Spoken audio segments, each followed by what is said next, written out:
Hey folks, I'm just Fern, and welcome to my very first ASMR. I'm joking, um, but this is kind of like ASMR. Funny. Anyway, the title of this video is "Can You Make Bedroom Pop in a Basement?" But it's so much more than that. I'm joking. It's nasty clickbait, but we are going to be discussing something vaguely related to bedroom pop and basements. I am sitting down with the cat on my lap, microphone wrapped in a sock because I couldn't find the right pop filter. And I am going to go through my discography, the music I've released in my time in Pittsburgh, Pennsylvania, as a part of this scene. I decided to do this because I've made a lot of music and I've tried out a lot of different genre things, and I've tried to give different types of projects different names, but a lot of people have found it confusing, and I'm basically retroactively consolidating my work as a whole into being just Fern, regardless of like genre or like style or lineup, like to make things easier for people who want to follow my music. Like I am just retroactively going both forward and backward. It's just all just Fern. But the various names that I've had over the years have confused a lot of people. So I wanted to go through my discography and make sense of things. And hopefully if it provides any amount of clarity for anybody whatsoever, then it's a good thing. I released my first EP. It was called Boo Hoo. I was having a really rough summer, and I was working in this bookstore. It was like the thermostat was broken. It was a bookstore in an abandoned mall, and the thermostat was broken, so it was 86 degrees in the room constantly. And I wrote these just mostly like acoustic, super lo-fi production songs just as poems in this bookstore. And like I was so bored, nobody came to it. It was an abandoned mall. It was within months of being condemned. Nobody fucking came to it. And I just wrote these isolated, just like heat poems. And I would color on them with highlighter. Like I would draw on the lyric sheets, and these poems were basically just like the Bible for this little lo-fi EP that was called Boo Hoo.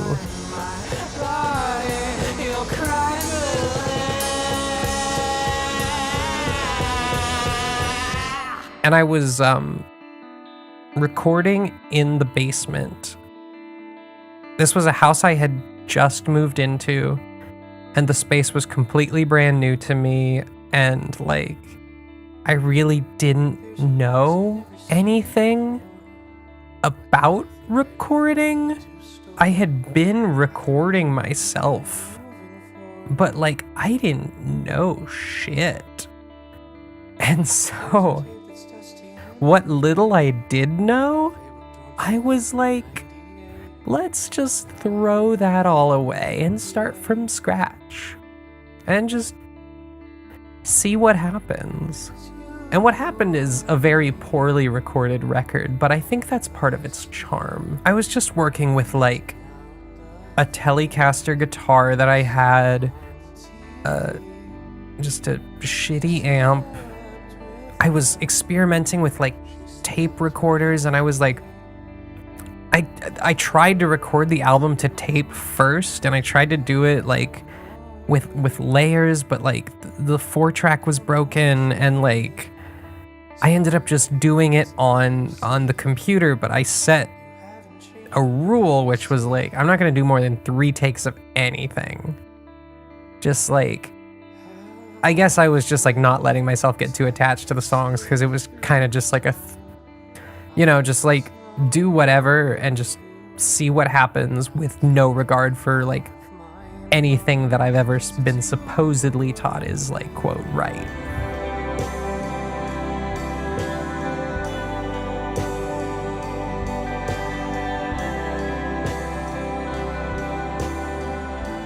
was around the time that the band Soft Girl formed. And a lot of people who found my music found it through the Soft Girl band. We had been playing my songs with this drummer, and one night we got like a really good opportunity sent to me, and we kind of just decided like, hey, let's form a band for this occasion. I had been writing and recording new songs that I had intended to like put out, I guess, as another Fern Ghoulie thing. But when we got the Soft Girl gig and it went well and it led to another, like, our very first gig as a band was a 90-minute gig. So we fucking played. I had probably 20 minutes of music. And a lot of them were songs that ended up on the Soft Girl EP. But we played, oh god, we played that set so many times, over and over and over and over and over. I ended up doing basically all of the songwriting for the Soft Girl EP. And oh, that was always my biggest regret about Soft Girl, is that we broke up before we could release any music that all of us wrote.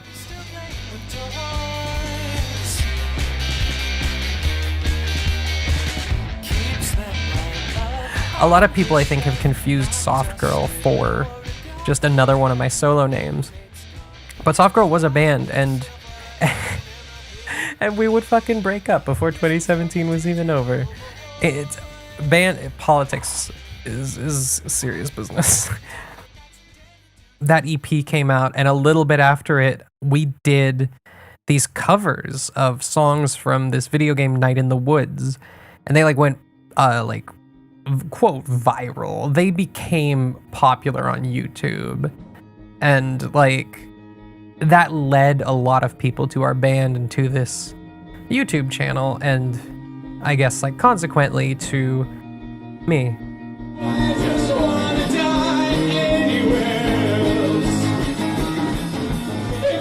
A little bit after the Soft Girl EP, I put out another Fern Ghoulie EP, and I don't actually list this one on my Bandcamp anymore because it was a really like, it was a transitional thing. It was like not much of a release. It had it was called Sea of Knives, and it was just some stuff that I had been working on since last summer, and like I was kind of trying to like make it into a full album, but like the inspiration wasn't there, and like I couldn't polish anything right. So I just kind of threw it out and just tossed it to the wind, and not a lot of people really paid attention to it. And so now Sea of Knives on my Bandcamp, if you go to Bandcamp and you look at Boo-Hoo, it's now listed as Boo-Hoo Deluxe, and it includes Sea of Knives as bonus tracks. Sea of Knives does have the original demo of Daughter before it had all the special Beach Boys effects in it. And the cover of Boo-Hoo on Bandcamp is a picture from a song that I recorded in that 2016 summer. It was called I Don't Know, and it was just an acoustic song I did with a B-side, and I was gonna put it out as a single with that cover, but I just didn't. I just fucking didn't do it. And a year later I did. I tossed it out in the summer of 2017, but I kind of just immediately deleted it, and I don't think anybody noticed. But that cover, that Ghoulie, Boo-Hoo originally had a different cover, and when I remastered it in 2018, it had a different cover too, because it was a remaster. And I kind of was just like, hey, this is a Just Fern album, kinda, that you might not know about. And you know, it is retroactively the first Just Fern EP, because that's what it was.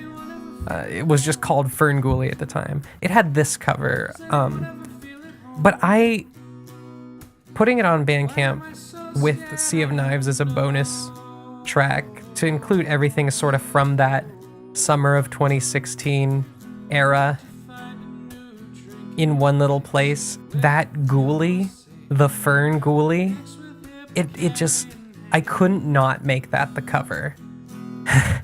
It was just too perfect.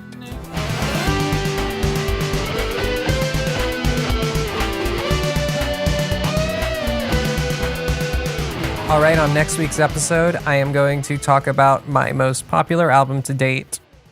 Stay tuned for episode 2, What If the Beach Boys Were Gay? ASMR 10 hours. Thank you. What if the Beach Boys were gay? That's the title of the video, but it's not exactly what we're talking about. I'm just Fern. I'm a pop musician and an airhead. Today I'm talking about all the space I've taken up. Oh, I don't think that I can wait till December. My heart is an ember. Honestly, the earliest composition on that fucking record is The End of the Line, which I wrote in 2015.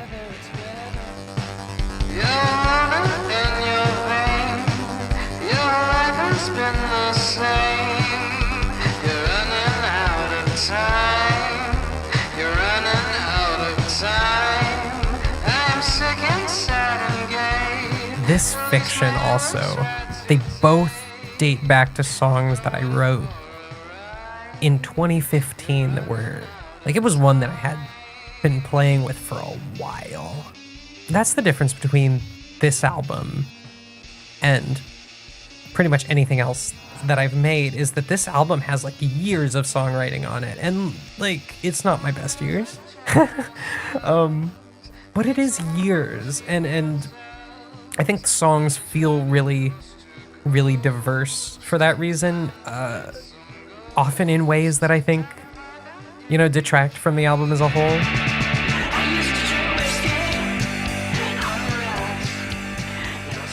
The positive responses I got back from people who said that, like, it helped them, like, that's the greatest thing in the world.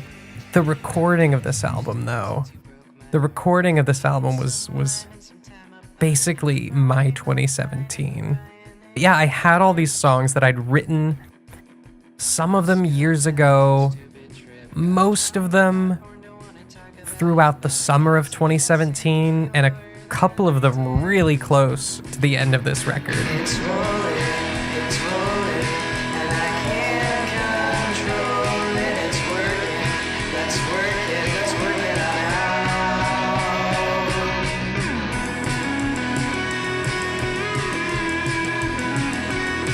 It was supposed to be like part like punk rock musical and part like exploration of like the PlayStation sound card. There was a point at which the album started with the little Yoshi's Story level music, like dun, dun, dun, dun, dun, dun, dun. Like that was the opening sound of the album, and then it played the other side, but with that little dun, dun, dun, dun, dun, dun, going over the whole fucking song. And the track list was originally The Other Side, followed by Daughter, followed by Let's Rob a Bank, followed by Ember. Julian was in there. I don't think that song was even on the record for a long time. I didn't want it on there. I liked the way that it fucking sounded. Like, I thought that I had done the drums better than I had done them before, and I couldn't figure out how to get that sound again. So I was like, well, it's 4 minutes. Like, these songs are so short, it'll be good to have some, like, time. So we'll put it in. Julian, you took a dive into the deep. I got interviewed about this, and I was like, oh, I wasn't sure if I should put it in because it's, like, so personal, and I was afraid that people might think that I was, like, in a bad place. And it's like, no, I just didn't like the song, but I put it on to fill time. Like, I'm so terrible. Side B of this record is like This Fiction, The Worry, The Bad Times, The Ashes, The End of the Line, Maybe I'm Crying. But originally, side B was just The Worry, The End of the Line, The Bad Times, The Ashes, This Fiction. And that's how it ended. There were only 5 songs per side.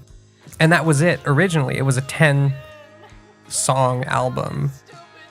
The Other Side Daughter, Let's Rob a Bank, Ember, Dysphoria, The Worry, The End of the Line, The Bad Times, The Ashes, This Fiction. Can't you see that I'm worried about But I realized it was too fucking short. So I added Julian on the first one, but I needed a song of similar length to then add to side B. So I made the synth pop song The Same. And it had like a reprise of like Digital Boy from the Soft Girl record. Then I had like a full 12-track album that was just like all over the place. Oh, I got it close. Went in for the touch. I wanted to know you, but I was too much. And I finished it, and it was done. And it was done until like late October. And just, I listened to it one last time and I was like, this isn't right.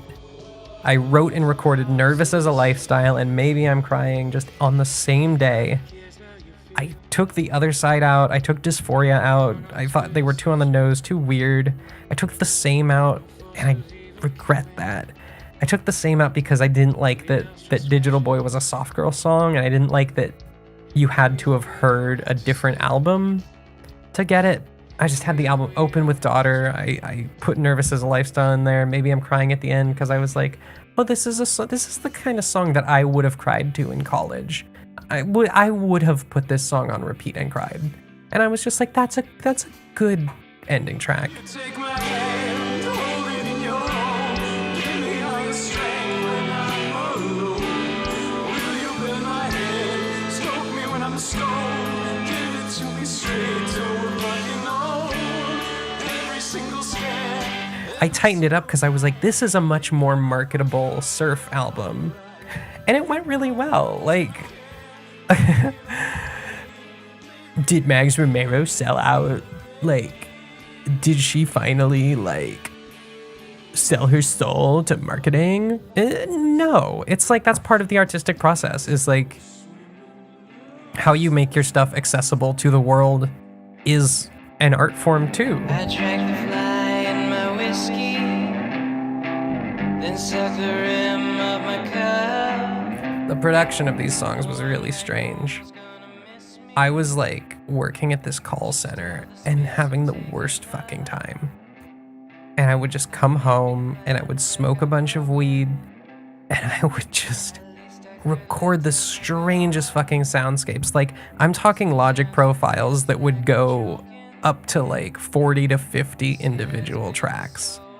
Just like these behemoth fucking project files with all these really little layered things, including like some of the sounds I got. Like, we went to a kitchen store and I recorded the clock on Ember, like with my iPhone.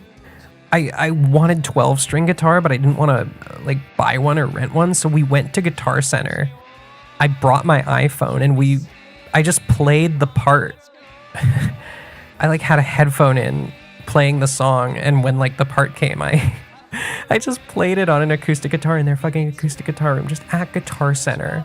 Isn't it the strangest thing to lose and lose in your mind? There's some fucking like bass work. Oh my god, my wife Audrey, she did the bass.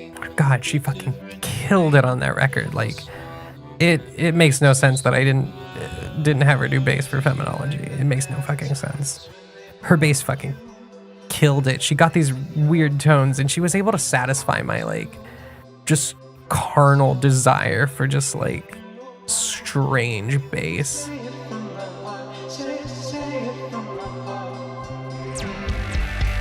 Gin keeps me warm, you keep me safe.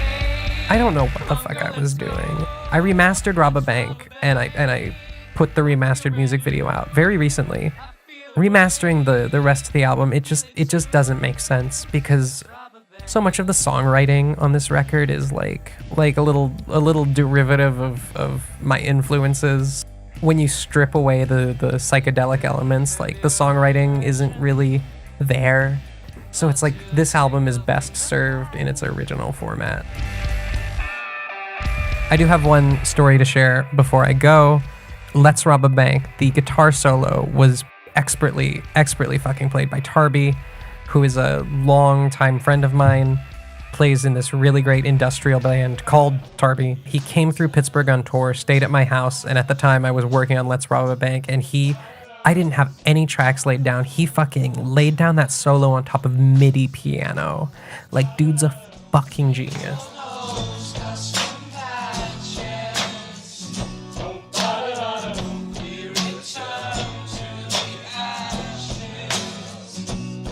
And next week, how to marketing your album. All the space I've taken up, believe it or not, got the smallest bit of media attention. Streamed on Spotify. It was added to playlists. It was written about. And for some reason, which was the most surprising thing of all to me, was that a lot of people gave me money for it. And if you ever did that, I thank you. I thank you so much. You make my life fucking possible.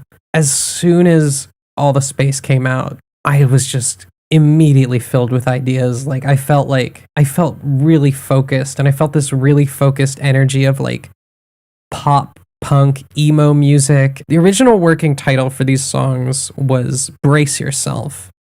And I had a number of songs that would appear on Feminology, like Drunken Sunken 20-something. Say what you want if you really got a thought that you're offering. Don't say I'm your everything. Don't lie like it's anything. Throughout the winter of 2017, entering into 2018, I wrote most of these songs under the idea that I would put them together as a well-produced EP and shop them to record labels.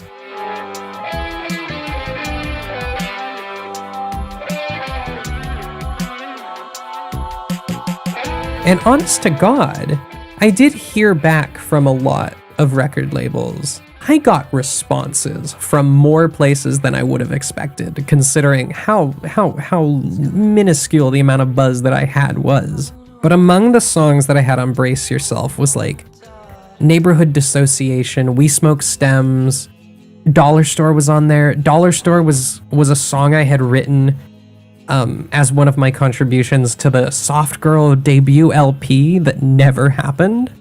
So I was like, well, I wrote this song. It's like the most focused emo I've ever made. Let me toss it on there.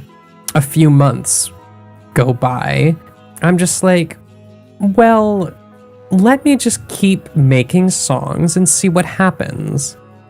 And around this time, I had, God, probably 20 songs built up. Like way more than I would have needed for a single LP. And so I was like, well, let me pick the one I like the least and just throw it out. Just toss it out into the world. And that was Queen Unicorn Reject. I stay with danger. My body's like a stranger to me. And it became my most streamed song ever. It made me a amount of money. And it's not fucking funny. But alas, it was only for a moment that it was so popular. But, Mags, you ask, if you're working on possibly making a new album, you just put out a song that's become very popular very quickly, maybe you should capitalize in some way. Maybe like put that song on the album. No, I didn't put Queen Unicorn Reject on Feminology. Why not? I don't fucking know. Why didn't I just put it on there? Like, it was a popular single. I could have just thrown it on there anywhere, and the album would have done so much better. That's like the weirdest thing to me in retrospect. Like, why the fuck didn't I do that? It makes no sense.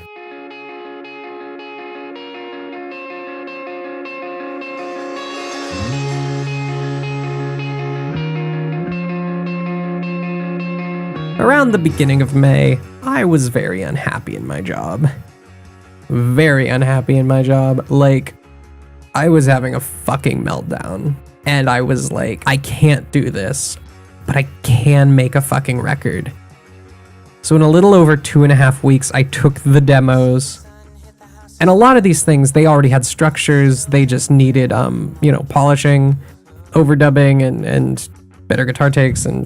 But like, I was not in my best, like, emotional state at the time. And I think the songs really suffered because of it. I think the songwriting is strong, but like, the production is so weak. Hot cider, drink it at a stoplight. I wanna hold my night just like the rich kids do. It's so funny because all the space is like, that weirdo production is so fucking cool, but the songwriting's a little eh. And then Feminology has these really, really tight songs and just like so much fucking high end. I had bad monitors. I thought I had good fucking monitors, but they were so shitty.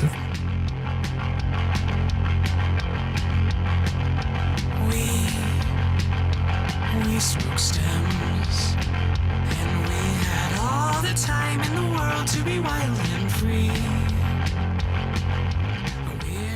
And after Feminology came out, I just kind of kept working on music because like I was doing my Patreon at the time and delivering music. That was something that I could do like to make income because like I didn't feel, I don't know, I was having too much of a fucking meltdown to like even attempt to find a new job.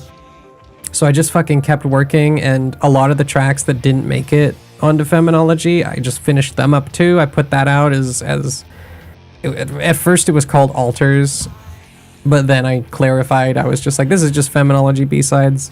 And now if you get the Feminology Deluxe on Bandcamp, it does come with Alters, the EP, as bonus tracks.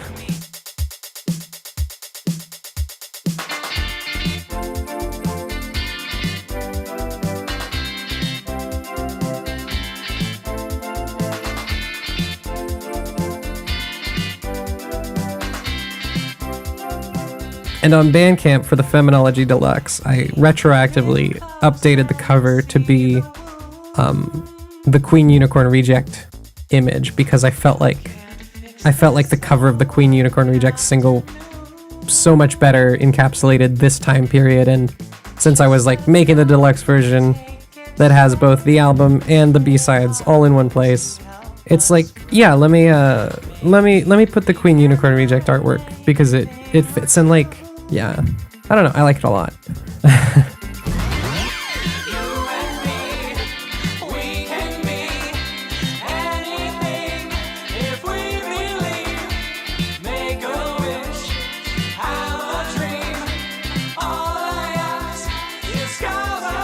I still play Dollar Store if I'm playing a particularly long set.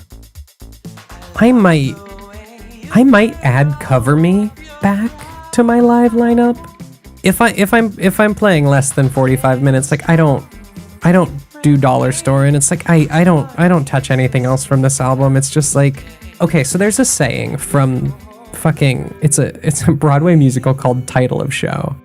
I'd rather be 9 people's favorite thing than 100 people's 9th favorite thing. And Feminology is one of those things where it's like, this is 9 people's favorite thing. There are songs on this record that struck like the perfect chord with approximately 9 people. And I'm happy that I got to do that.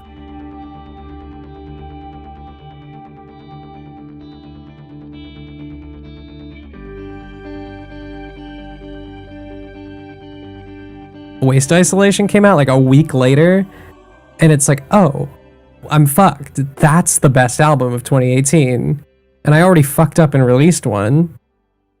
Well, what's the worst thing I could do? Release another one? Do you know this true story of why one album will never be on Spotify? Hey YouTubers, just Fern here. I'm really milking this YouTube thing.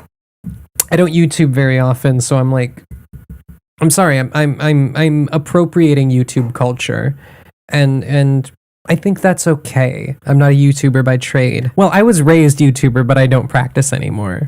Today on the show, we are talking about why one album will never be on Spotify. Who the fuck is Posture Caller?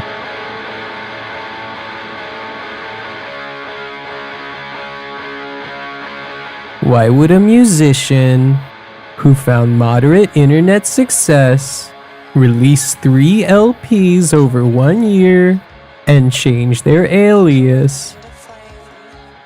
Good question. Look right through me. Please unscrew me. Pat my head and hold me gently. All I can really say is that I was not in my best head. And I was feeling, because of the environment around me and some people in my life who I didn't realize were hurting me. And I didn't like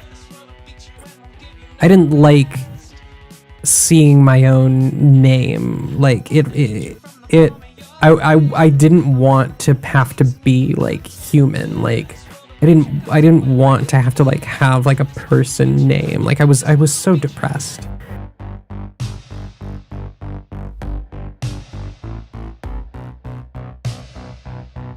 I don't know. I thought posture collar was just like kind of like purity ring, like just like this object, but like it was obviously too kinky. All the rules, rules.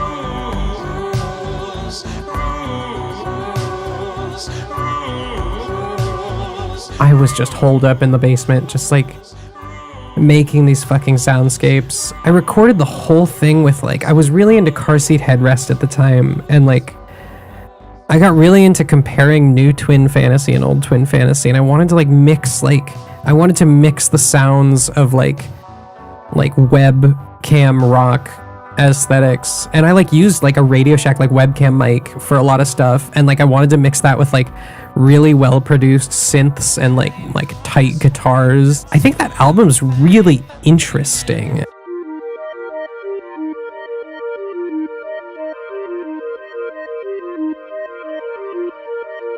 Lyrically, I was looking at my trauma through a lens that I don't think was healthy. I was trying to justify like my dysfunction. Like, oh, because these traumatic things happened to me, therefore it's okay that I'm like dysfunctional in these ways. And after a while, I learned that like some unhealthy people in my life were influencing that worldview, and like you can't look at trauma that way. Like you can't just swim in it.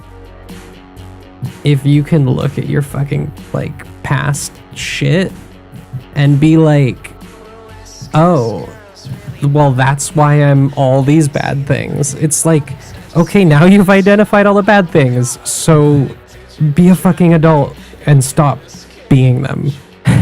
And that was a hard lesson for me to learn. But I'll tell you what, I made a really interesting experimental album out of it. Things you're diagnosed with as a kid won't go away, even if you ignore them. It was such a strange record, and I still like it. It does have too much high end, but like the songwriting's fun. All the songs are really interesting, but I kind of ended up backing out of the posture collar thing, and I think that's why posture collar in retrospect is so weird, is because I immediately backed out of it because of the opportunity that came up. I woke up late for work. Saw a picture of you with an ice cream cone on Instagram. You looked so damn awkward. Everyone's smiling and you so tough. After I had finished up that record, I was like, I can't be making music in this same way anymore. Like I gotta get out of the fucking basement. I ended up meeting the other people with whom we would create Good Employee. Good Employee is an emo label on the rise in Pittsburgh. The first thing we put out was a band called Bothersome, and I produced the Bothersome self-titled. And then we put out the EP from the band that I formed there, which was called Prince X.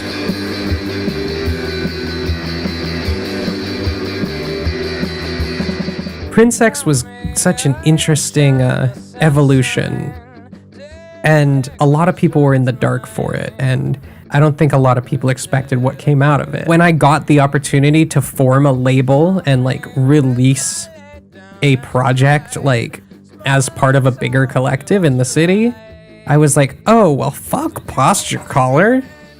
But instead of going back to just Fern, like I should have, since I was like playing with a band, I was like, I want a band name.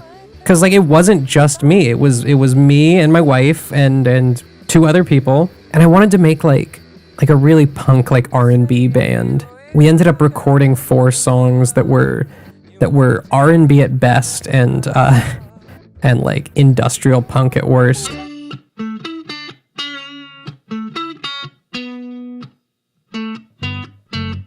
Grifters, Headlights, Colors, and Shit Christmas Eve. Yeah, Shit Christmas Eve, it had this really great breakdown.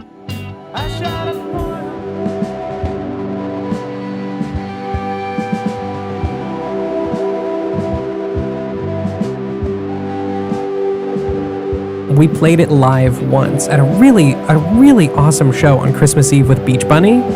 And oh my god, we played for like 95 teenage girls. Field Medic was there too, and like I did not realize those 2 were such like fucking insta famous. Like I want to be that insta famous. Like holy shit.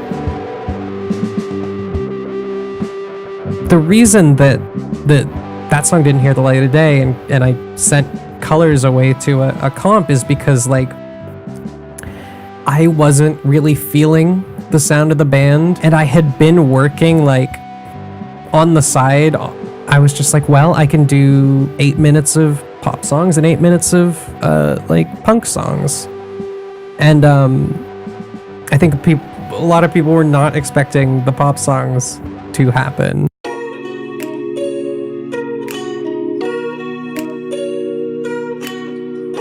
It was fucking Christmas Day, and I had like just gotten back into town, and I like sat down at my computer and I had this intense panic attack, and I like calmed myself down by opening Logic and fucking making Terrified, just the song, just over the course of hours, just like curled up all by myself, just like riding down a panic attack.